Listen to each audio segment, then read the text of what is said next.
Buenas noches, hermanos. Que el Señor les bendiga en esta hora. Vamos a continuar. Y ciertamente nuestra hermana Fabiola tiene razón. Cristo es nuestra salvación. Y ahorita que ella estaba orando, pues yo digo, qué grande es Dios. Precisamente de eso vamos a hablar. Es el tema que nos va a estar ocupando en estos dos jueves. Tema que es la salvación. Pensando precisamente en eso. Nosotros ya lo tenemos entendido, comprendido, pero es importante que la gente lo entienda, porque de alguna manera a veces la gente no tiene centrado su pensamiento en cuanto a la salvación. La gente normalmente pues piensa, ¿qué significa la salvación? ¿Qué es la salvación? Y desde la antigüedad se ha usado esta palabra, salvación, dándole pues un significado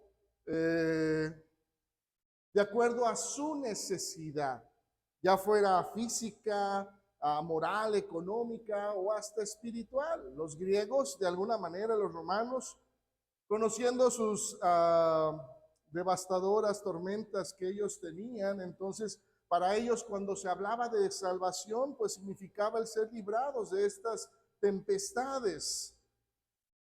También ser librados de enfermedades, pestilencias, sequías, hambres. Para los hebreos, de alguna manera, salvación o la palabra salvación tenía un significado un tanto más personal en cuanto a su pueblo. Y para ellos, pues simple y sencillamente era ser librados de la opresión. Ahí en Lucas capítulo 1, verso 71, dice la escritura, salvación de nuestros enemigos y de la mano de todos los que nos aborrecieron. De alguna manera, cuando el Señor viene hablando de salvación, todos los judíos entendían o pensaban que el Mesías traería esa salvación física. ¿Por qué? Pues de alguna manera ellos querían ser librados de la opresión romana. Entonces, ¿qué es lo que pensaban cuando escuchaban salvación? Su mente precisamente era en esto, ser librados de sus enemigos. Así es que la palabra salvación era no solo conocida, sino también, lamentablemente, pues confundida. Cuando Cristo les vino anunciando, pues cada quien entendía de acuerdo a su cultura, de acuerdo a cómo fueron enseñados, pues entendían que normalmente iba hacia el plano que pues les convenía más, fuera material, emocional, moral. Pero nosotros podemos ver que la salvación en el Nuevo Testamento trasciende mucho más allá, porque trasciende en el plano espiritual. Cuando hablamos o se habla acerca de la salvación en el Nuevo Testamento, como lo dio a conocer nuestro Señor, se usa esta palabra griega, sotiria, que lleva el pensamiento precisamente de libertad o preservación. Aquello que lleva el alma hacia un lugar seguro o estar a salvo. Entonces, tratando de entender, necesitamos preguntarnos hacia dónde nos lleva a nosotros que hemos abrazado la salvación. Hacia dónde somos dirigidos, entendiendo la definición que nos lleva a nosotros de alguna manera hacia un lugar seguro. Y cuando vamos a la escritura, pues nos ayuda a entender. Cuando nosotros hemos abrazado la salvación, dice la escritura que nos ha llevado de muerte a vida. Palabras de nuestro Señor Jesús, ahí en Juan capítulo 5, verso 24, dice la escritura que de cierto os digo, el que oye mi voz y cree en el que me envió, tiene vida eterna y no vendrá a condenación, mas ha pasado, dice la Escritura, de muerte a vida. ¿Hacia dónde nos lleva? Dice de muerte a vida. ¿A dónde más se nos lleva a nosotros de las tinieblas a la luz? Mateo capítulo 4, verso 16, dice la Escritura, el pueblo asentado en tinieblas vio gran luz. Y a los asentados en regiones de sombra de muerte, dice, luz les resplandeció. De igual manera, el apóstol Pedro, cuando él escribe en la primera carta, capítulo 2, verso 9, el apóstol Pedro también enfatizaba este cambio o esta transición de dónde nos ha llevado o dónde nos ha trasladado nuestro Señor. El apóstol Pedro decía, vosotros sois linaje escogido, real sacerdocio, nación santa, pueblo adquirido por Dios, para que anunciéis las virtudes de aquel que os llamó, ¿de dónde? De las tinieblas a su luz admirable. Entonces podemos ver cómo nos va transportando, nos va trasladando de un lugar para ponernos en otro lugar seguro o a salvo. Otra de las formas en cómo nosotros podemos ver, entendiendo la definición de salvación, es que nos ha trasladado de la condenación a la justificación. El apóstol Pablo es uno de los que más habla acerca de este pensamiento o transición. Romanos capítulo 5, verso 18. El apóstol Pablo decía, así que como por la transgresión de uno vino la condenación a todos los hombres, de la misma manera, por la justicia de uno vino a todos los hombres la justificación de vida. Y sobre todo, nosotros hemos sido trasladados del reino de las tinieblas al reino de su amado Hijo. Dice ahí el apóstol Pablo en Colosenses capítulo 1, verso 13. El apóstol Pablo decía, el cual nos ha librado de la potestad de las tinieblas y trasladado al reino de su amado Hijo. Entonces, vamos entendiendo la definición y por consecuencia podemos ver cómo la Escritura nos enseña cómo nosotros somos trasladados, cambiados de un lugar a otro. Eso es lo que va pasando en su naturaleza más principal en cuanto a la definición de salvación. La salvación trae a nuestra vida una relación entre el Creador y sus criaturas. Pero es importante entender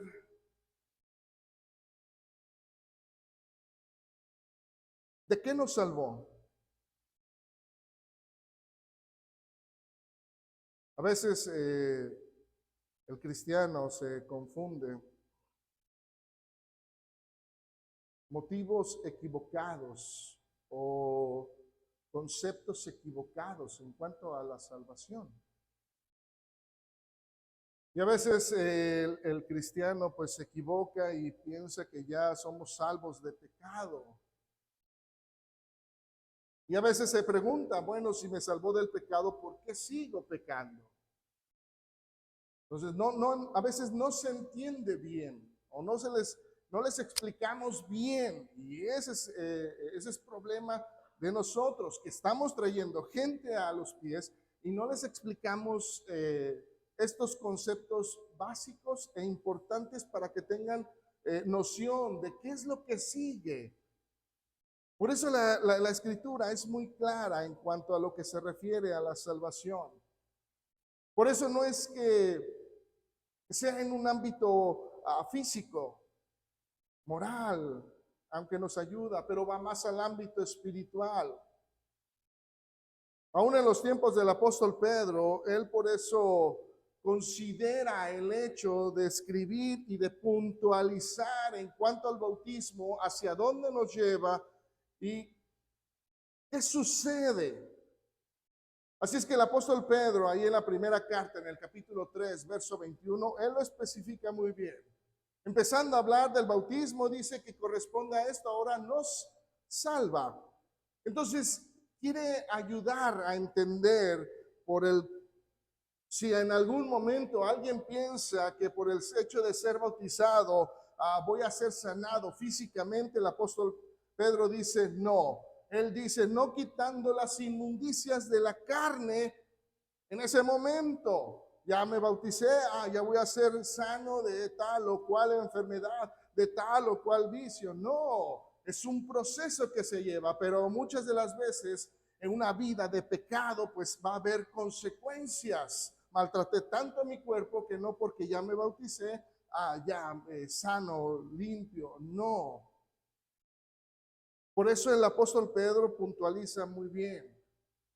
No quitando las inmundicias de la carne o de una vida de pecado, sino como la aspiración, dice, de una buena conciencia hacia Dios. Ya estoy bien. ¿Por qué? Porque mis pecados pasados han sido perdonados. Estoy bien delante de Dios.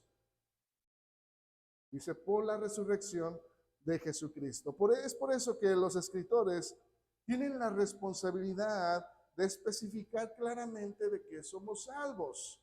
¿Para qué? Para que se entienda. ¿Para qué? Para que no se malentienda y no se confunda. ¿De qué somos salvos? Entonces el escritor pues dice del pecado pasado. De ahí hacia atrás. Por eso hay una conciencia buena delante de Dios. El estar o el decir de aquí en delante. Por eso el bautismo es una muerte hacia el pecado. Ya no vivo para el pecado. Por eso el apóstol Juan decía, Mateo capítulo 1, verso 21, y dará a luz un hijo y llamará su nombre Jesús, porque él salvará a su pueblo de sus pecados. Y aún también el apóstol Juan, en la primera carta, en el capítulo 3, primera de Juan, capítulo 3, verso 5, decía el apóstol, y sabéis que él apareció para quitar, dice, nuestros pecados. Y no hay pecado en él. Somos perdonados de los pecados pasados. ¿De qué más somos salvos? Y según la escritura que nosotros podemos ver, dice de la ira de Dios. El apóstol Pablo escribe tanto en la carta a los romanos, él especifica ahí en Romanos capítulo 5, verso 9, decía el apóstol Pablo cuando habla precisamente en esta parte de la justificación, él decía, pues mucho más, estando ya justificados en su sangre, por él, dice, seremos salvos de la ira. Entonces, aquí es donde él nos muestra precisamente el ser justificados cuando somos bajados a las aguas del bautismo, somos limpios por su sangre, entonces somos salvos de la ira. Y también le escribe ahí en la iglesia tesalónica, en la primera carta, en el capítulo 1, en el verso 10. Y luego él dice, el apóstol Pablo les escribe, y esperar de los cielos a su Hijo, al cual resucitó de los muertos, a Jesús, quien nos libra de la ira venidera. Entonces aquel que ha aceptado a Cristo, aquel que ha sido bautizado, bajado a las aguas del bautismo, entonces nos salva precisamente de esto, de la ira de Dios. 1 Tesalonicenses 1:10.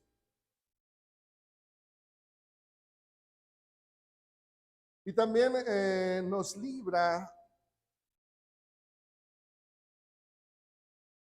de la potestad del diablo. El Señor Jesús, cuando se le aparece a Saulo en esa plática, él da ese testimonio Y él dice, bueno, estuvo hablando conmigo y estas son sus palabras. Ahí en Hechos capítulo 26, verso 18, dice la escritura, para que abras sus ojos, para que se conviertan. Está hablándole el Señor a Saulo, para que se conviertan, dice, de las tinieblas a la luz, para que se conviertan, dice, de la potestad de Satanás a Dios, para que reciban por la fe que es en mí perdón de pecados y herencia entre los santificados. Entonces es importante que nosotros vayamos entendiendo qué es la salvación, de qué soy salvo, para que le ayudamos a la gente a entender quién ahora necesitamos, pues, quién necesita la salvación. Y esta, aun cuando uno puede decir con los ojos cerrados, uno puede contestar, pues todos y cada uno. Para eso Él trajo la salvación. ¿Para qué? Para que todos la puedan alcanzar. La Escritura nos muestra de alguna manera, sin excusas, sin pretextos, que pueden abrazar la salvación. Los escritores, cuando nos hablan, necesitamos entender primero, todos, sin pretexto alguno, todos hemos pecado. Entonces, entendiendo esto, que hemos pecado contra Dios,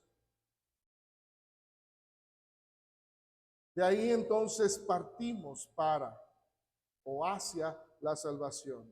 El apóstol Pablo por eso decía en Romanos 3:23, por cuanto todos pecaron y están destituidos de la gloria de Dios. Entonces ya se sienta una base para entender que todos.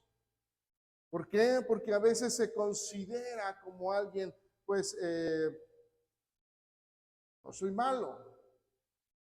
Pero la Escritura nos dice, no, hay algún justo.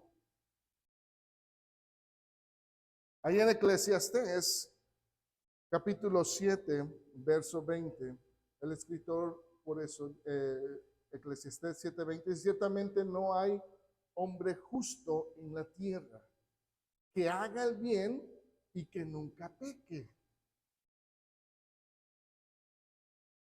Entonces, todos estamos involucrados en cuanto al pecado. Necesitamos que la gente entienda eso. Si hay alguien que tiene o considera o llega a pensar en el hecho de, es que soy bueno, porque sí ha pasado, al menos en lo personal, sí he encontrado personas que me dicen, es que soy alguien bueno. Pero cuando nosotros consideramos Eclesiastés, cuando él dice, no hay un justo o alguien que haga el bien y nunca peque, entonces quiere decir que entramos en la categoría de que todos hemos pecado. Pero es que yo soy bueno, ¿sí? ¿Qué dijo Cristo cuando el joven rico le dijo, maestro bueno? El Señor por eso quiere ayudarla a entender. ¿Por qué? No porque fuera malo lo que le estaba diciendo, no, o sea, el Señor le pudo haber dicho, estás bien, estás bien. Pero lo que él quería era congraciarse porque él también se sentía bueno. Desde el momento en que él se defiende diciendo, es que yo toda la ley la he cumplido, él se sentía bueno. Pero el Señor lo empieza a encaminar para que él entienda que no es bueno. Por eso él le dice, ¿por qué me llamas bueno? No hay bueno sino solo uno, Dios, no hay más. Por eso el Señor le recalca, ¿para qué? Para que no trascienda, aunque él pudo haberse adueñado de esas palabras, el decir ser bueno, sí. Él hizo el bien, sí. Él nunca pecó, sí. Entonces él es bueno. pero no quiso adjudicárselas. ¿Por qué? Porque le va a enseñar. Entonces, si no soy bueno, aun cuando hacemos cosas buenas, fíjese bien lo que dice Isaías, capítulo 64, verso 6. Nuestras buenas obras no impresionan a Dios. El profeta dice ahí en el capítulo 64, verso 6, él dice, si bien todos nosotros somos como suciedad y todas nuestras justicias como trapo de inmundicia, y caímos todos nosotros como la hoja y nuestras maldades nos llevaron como viento. Entonces no hay, aun cuando yo trate de hacer algo bueno, pero si yo no le he entregado a mi vida a Cristo, Cristo no me ha limpiado, sigo sucio. Y si sigo sucio, aunque yo haga una cosa buena, lamentablemente sí, ahí está la acción buena, pero el pecado la ensucia. Por eso la ve el Señor así. Necesitamos ser limpiados. Entonces, si les ha pasado o hemos escuchado a la gente que puedan ganarse el cielo con las buenas obras, buenas acciones, es el error más común en el mundo. Lamentablemente creen poder hacerlo, pero es un error. El apóstol Pablo decía ahí en Efesios capítulo 2, versos 8 al 10, y por eso lo especifica muy claro, no deja ambigüedad en sus palabras, ni una opción o algo que crea yo, no, dice el apóstol, porque por gracia sois salvos por medio de tus obras, de lo que tú hagas, de lo que tú eres, no, dice de la fe. Y esto no es de ustedes, no es mío, es don, es un regalo de Dios. Por eso en el verso 9 lo especifica muy bien, no por obras. ¿Para qué? Para que nadie se gloríe, para que nadie pueda decir por lo que yo hice, me gané ese lugar de ser hijo de Dios. No, no es por obras.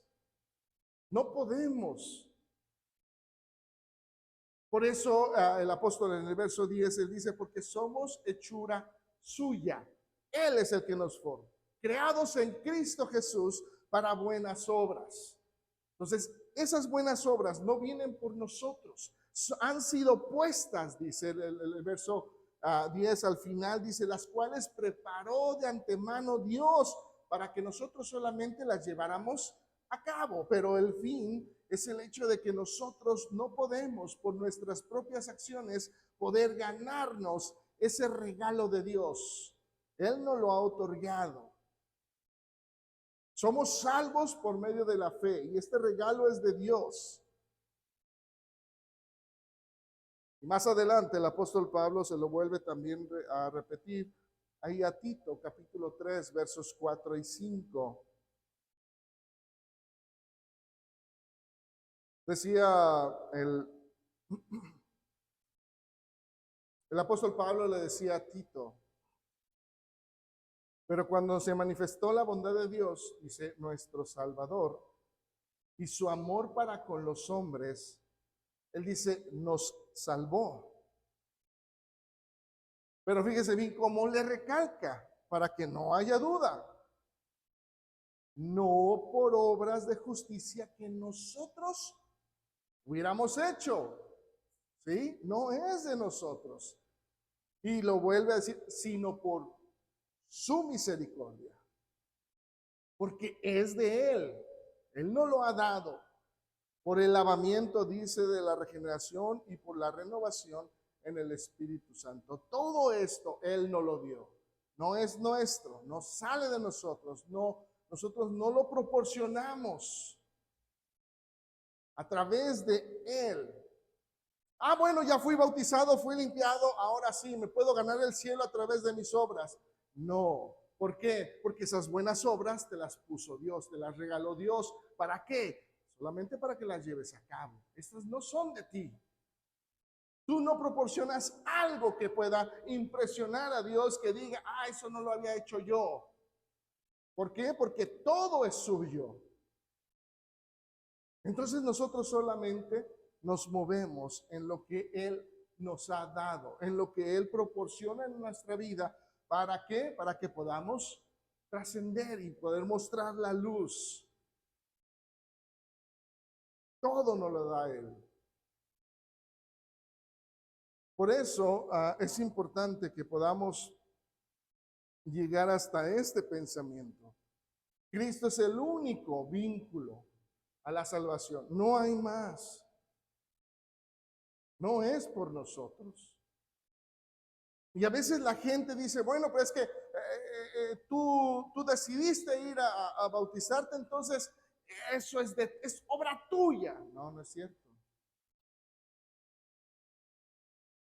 Es una obediencia. ¿Por qué? Porque entiendo que yo necesito aquello, pero no es por mi voluntad. Cristo es el único que proporciona y nos lleva a la salvación. Aun cuando podamos pensar en algún otro medio que nos pueda ligar, que nos pueda unir a la salvación, no hay.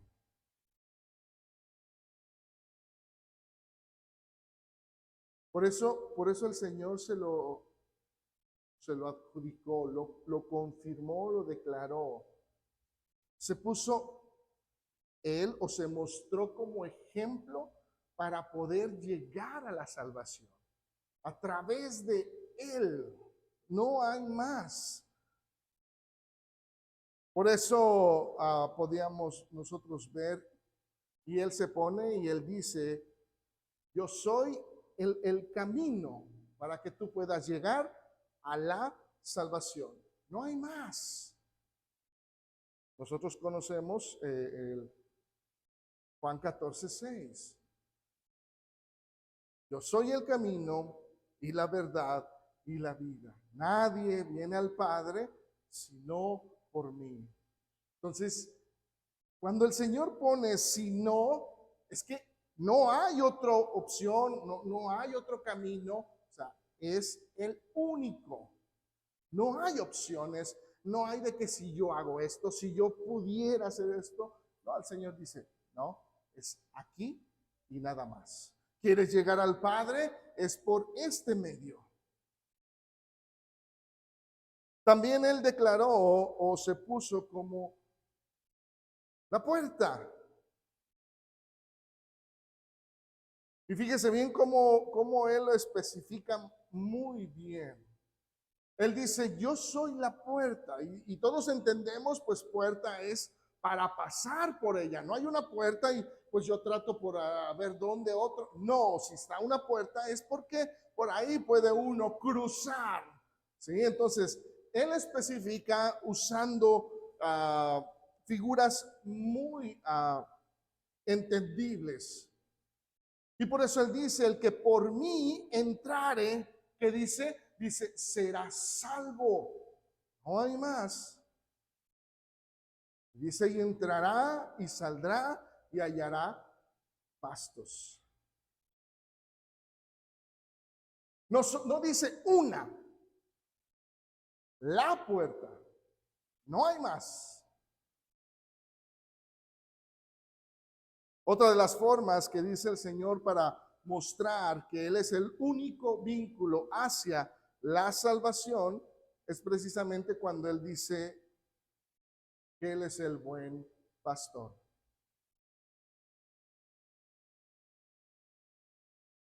Por eso lo especifica, yo soy el buen pastor. Y el buen pastor su vida da por las ovejas. No hay nadie más que pueda dar su vida por aquellos que ama. No hay nadie más. Y precisamente pues él dijo, yo soy la resurrección y la vida. Él lo especifica cuando dijo ahí en Juan capítulo 11, verso 25. Por eso él dijo, yo soy la resurrección y la vida. El que cree en mí, aunque esté muerto, vivirá.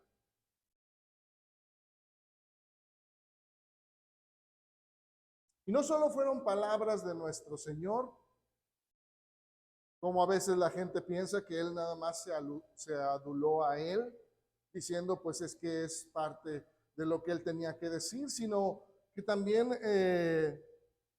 no fue Él solo dando testimonio, sino precisamente también los apóstoles fueron dando testimonio en diferentes tiempos.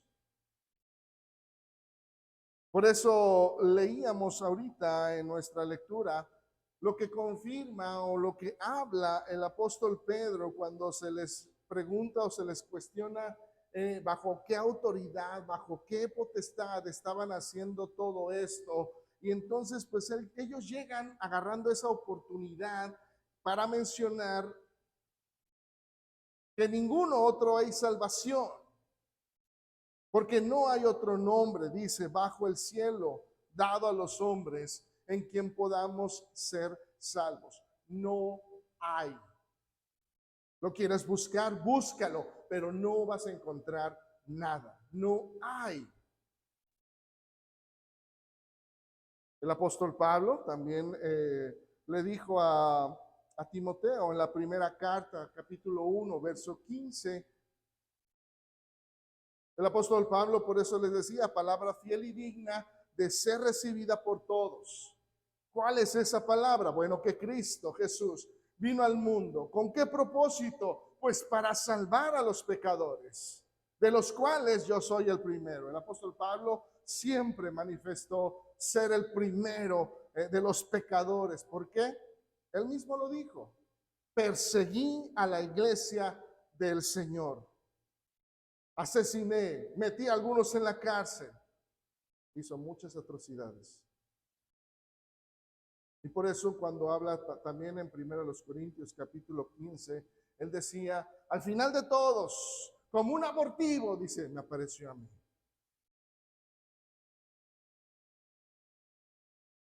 Y también el apóstol Juan da testimonio acerca de ello. Primera de Juan capítulo 3, verso 5.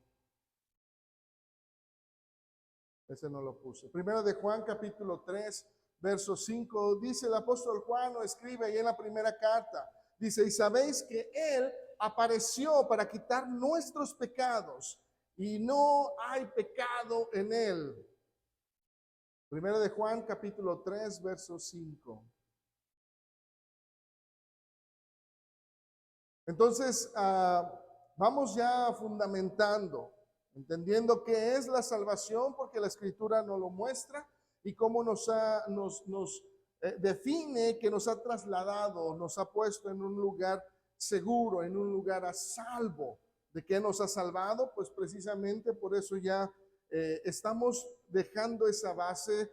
Nos ha salvado del pecado pasado, de la ira, de la potestad o de la autoridad que el enemigo tenía sobre nosotros porque nos había vencido a través del pecado. Y nos deja la escritura en claro que todos y cada uno de nosotros que hemos pecado, ¿quién es? Pues todos hemos pecado, todos necesitamos de nuestro Señor para ser salvos. ¿Por qué? Porque Cristo es el único vínculo, el único que nos lleva hacia la salvación, mostrándose precisamente como la puerta, mostrándose como el buen pastor, mostrándose como el camino, como la resurrección y la vida. Entonces, pues de alguna manera hay que ayudarle a la gente a entender cómo obtenemos la salvación. Porque de alguna manera, y esto nosotros lo podemos ver desde la eternidad, Dios siempre ha deseado que el ser humano pueda obtener el perdón de sus pecados. De alguna manera, Él buscó la forma de cómo cubrir nuestra vergüenza por nuestros errores, bueno, por no decir horrores. Por eso nos consiguió la salvación. Cuando nosotros vamos al principio, podemos ver cómo Dios siempre ha deseado que el ser humano llegue al perdón. Desde el primer hombre, nosotros podemos ver este pensamiento, el corazón de Dios. ¿Por qué? Porque con el primer hombre, el Señor, Dios les da sus estatutos. Ahí en Génesis capítulo 2 tenemos la historia, pero podemos ver en los versos 16 y 17 que dice la Escritura que el Señor le mandó al hombre y le dijo, de todo árbol, les dijo, tú puedes comer de todo lo que hay en el huerto, pero dice, más del árbol de la ciencia del bien y del mal no vas a comer. ¿Por qué? Porque el día que él comas, ciertamente morirás. Entonces, Dios deja establecido sus parámetros, sus estatutos, sus mandamientos. ¿Por qué? Pues porque no quiere que pequemos, o no quería que el hombre pecara.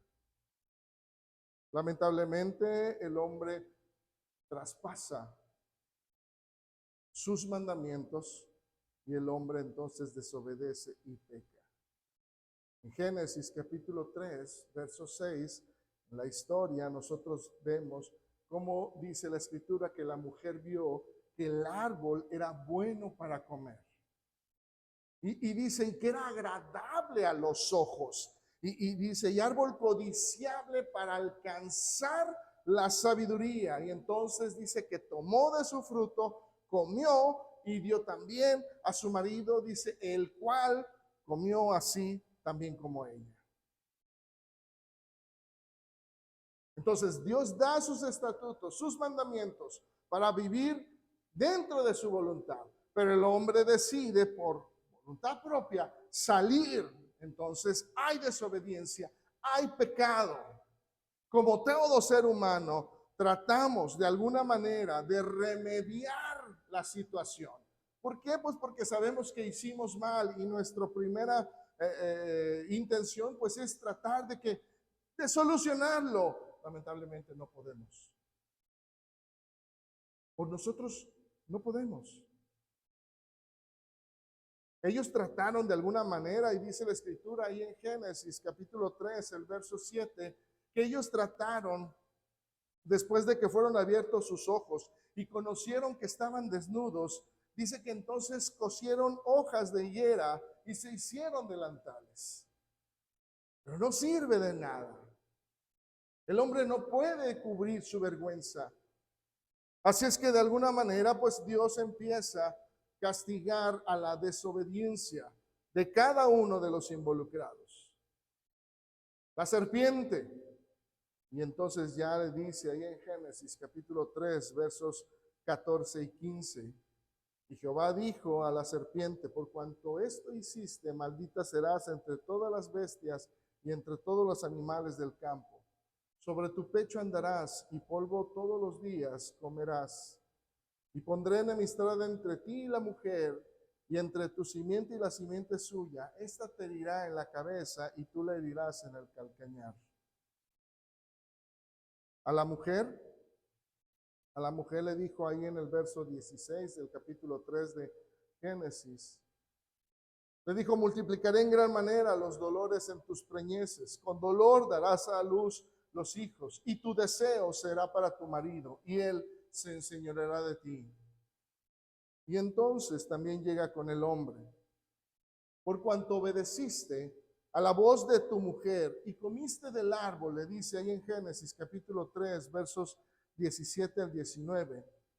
Y comiste, dice, del árbol que te mandé diciendo, no comerás de él, entonces maldita será la tierra por tu causa. Con dolor comerás de ella todos los días de tu vida. Espinos y cardos te producirá y comerás planta del campo. Con el sudor de tu rostro comerás el pan hasta que vuelvas a la tierra, porque de ella fuiste tomado, pues polvo eres y polvo volverás.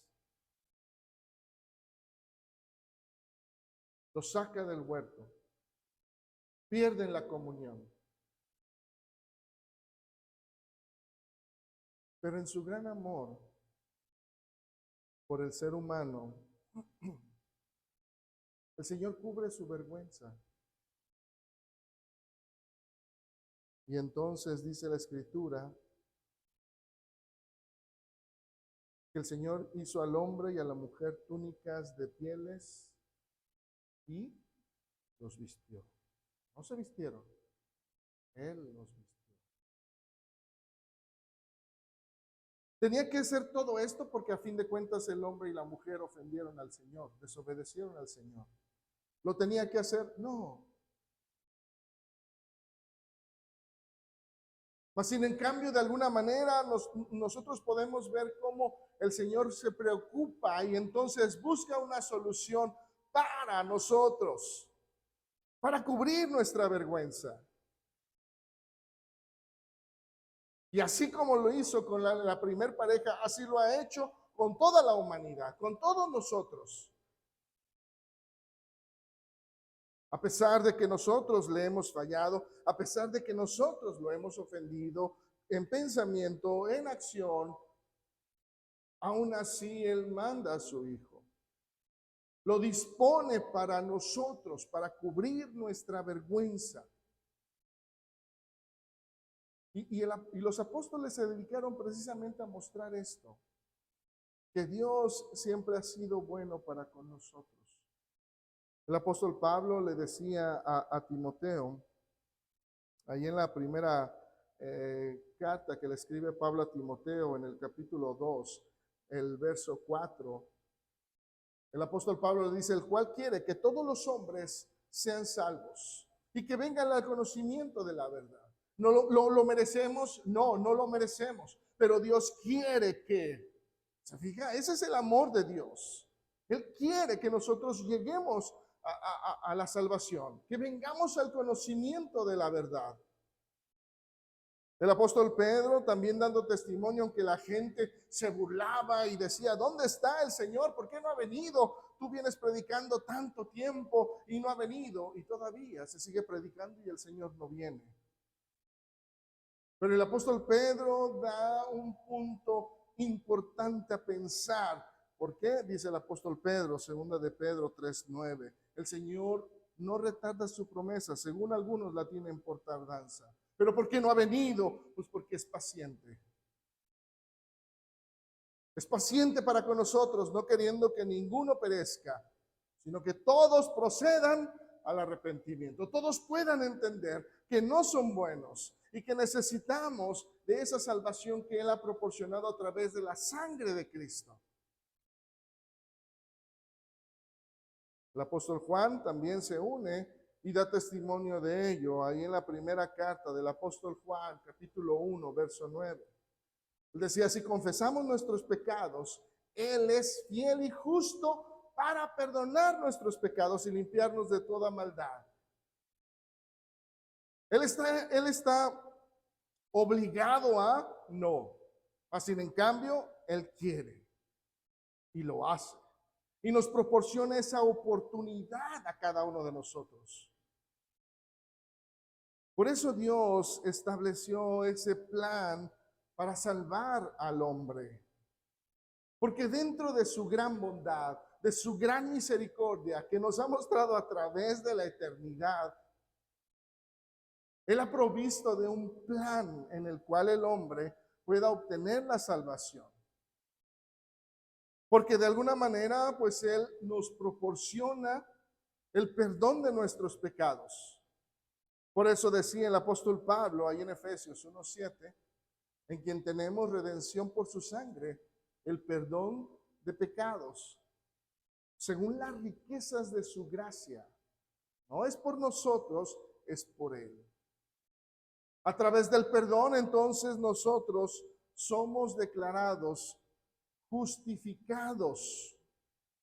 Por eso el apóstol Pablo decía en Romanos 5:1, justificados pues por la fe, tenemos paz para con Dios por medio de nuestro Señor Jesucristo. Ya no está la ira sobre nosotros. ¿Por qué? Porque hemos sido movidos, trasladados, de tal manera que podemos ser declarados delante de Dios aptos para estar delante de su presencia.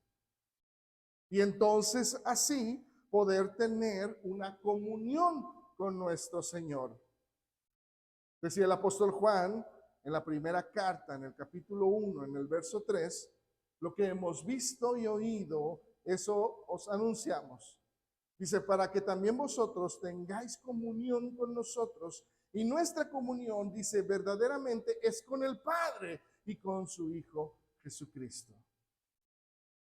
Así es que nosotros, siendo perdonados, declarados justificados para poder tener comunión con el Padre, comunión con el Hijo, entonces sí poder tener la vida eterna. Por eso decía el apóstol Juan, capítulo 5, en la primera carta, verso 11, y este es el testimonio, que Dios nos ha dado vida eterna, y esta vida está en su Hijo. Así es que Dios ha provisto de todo lo que necesitábamos para que podamos estar en su presencia, poder entrar en su gozo el día final. Para todos aquellos que piensen que podrán arrepentirse en el último momento, como decíamos, pues necesitamos decirles que es algo osado pensar. Y no solamente es osado, sino hasta ridículo y falso. Es como si nos estuviéramos burlando de Dios, pensando que al final de todos, cuando ya Dios nos llame a su presencia, me voy a arrodillar, voy a caer llorando y decirle, perdóname, pero ya va a ser demasiado tarde. Tenemos una vida y esa es nuestra oportunidad para que nosotros podamos abrazar la salvación que nos ha proporcionado. Y entonces así, de alguna manera, pues nosotros podamos llegar sin ningún problema ante su presencia. Dios les bendiga. Dejo el lugar.